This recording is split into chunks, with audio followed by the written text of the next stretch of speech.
Hi, all. It feels nice to give my share of thought to this medical podcast, The Talking Scrubs. If you haven't listened to the previous episodes, do give an ear, and I'm sure Ganesh is giving an excellent insight into the topics he has spoken about. Amidst this COVID pandemic, where the entire world is in chaos, I just wish everyone to be safe and a speedy recovery for all those affected. I'm Senthil, and on today's episode, I'm going to talk about the myths and the facts revolving around the concept of over the counter medications, aka OTC drugs. I would say it's a term reserved for the Westerners, as we in India get majority of the medications over the counters, including some antibiotics, but the condition is slowly changing. Let's get into the practicality. Say you're not feeling well. You're too hesitant to go to a doctor, which itself is not ideal, but let's take it.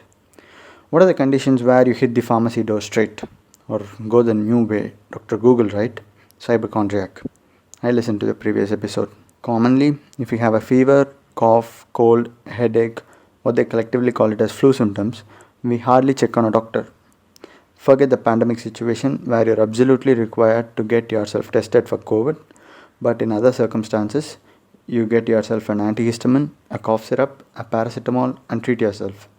Some even add an antibiotic themselves. 90% of the time, you become better.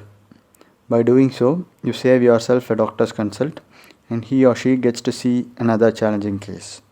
Things are not the same when you're at your extremes of age or with chronic conditions like diabetes, hypertension, autoimmune conditions, organ failure, or any malignancy.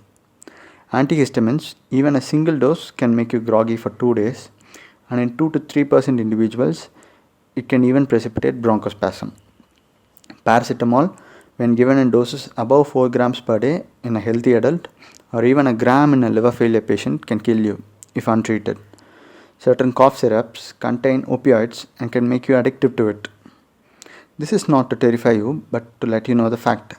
An antibiotic you take for common cold, which you don't need at all, might not work for the pneumonia next time if you get it, or even if your family gets it. Your routine antibiotic for urinary tract infection might no longer work, and you might not even know if it works unless you have the culture report. Did you know the world is suffering from a major pandemic called sepsis, and no one is even talking about it? Recent studies have shown that nearly half of the individuals admitted in ICUs with sepsis have multi drug resistant organisms, meaning they are resistant to at least one antibiotic in 3 different classes meant for them. Say, for an example, an E. coli, which is a bacteria resistant to a quinolone, a third generation cephalosporin, and aminoglycoside. Quite bad. We'll have tough time choosing an antibiotic. We are getting extensively drug resistant organisms, XDR, where they are resistant to all but just 2 classes, and the ever haunting pan drug resistant strains, or the PDR, meaning no antibiotic works in them. It's worse than COVID because death rate in PDR inches close to 100%. Any idea why these bacteria develop resistance to it? It's because of our inadvertent usage of antibiotic. With inadequate dosaging or infrequent usage or incomplete course, they are getting exposed to it and they are becoming immune to it. It's like you are giving them a vaccine. Hence, your weapon is lost and you need to find a bigger one for the smaller enemy. It's like using a shotgun to kill an ant, where the collateral damage is more. Loperamide or the antidiarrheal in infective febrile dysentery, or commonly called food poisoning, can make you more harm than good because the stools clear off the toxins from your body, and by stopping it, you are retaining the toxins. You have stomach burn and you use a ranitidine, branded as Rantac or Zintac. Did you know it contains a potent carcinogen called NDMA and hence has been called off by US FDA from their market? But we continue to use it.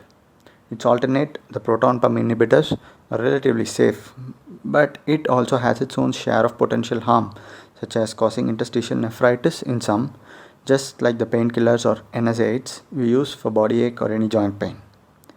But all these medicines are medicines after all, and not just drugs, and has its own therapeutic benefit.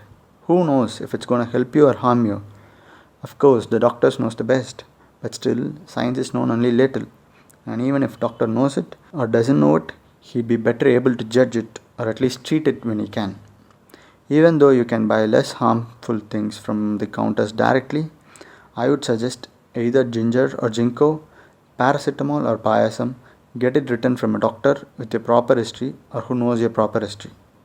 Do not consider consultation money as an expenditure, but rather as an investment in a good doctor, as he or she can guide you your ultimate bread, the health. Thank you.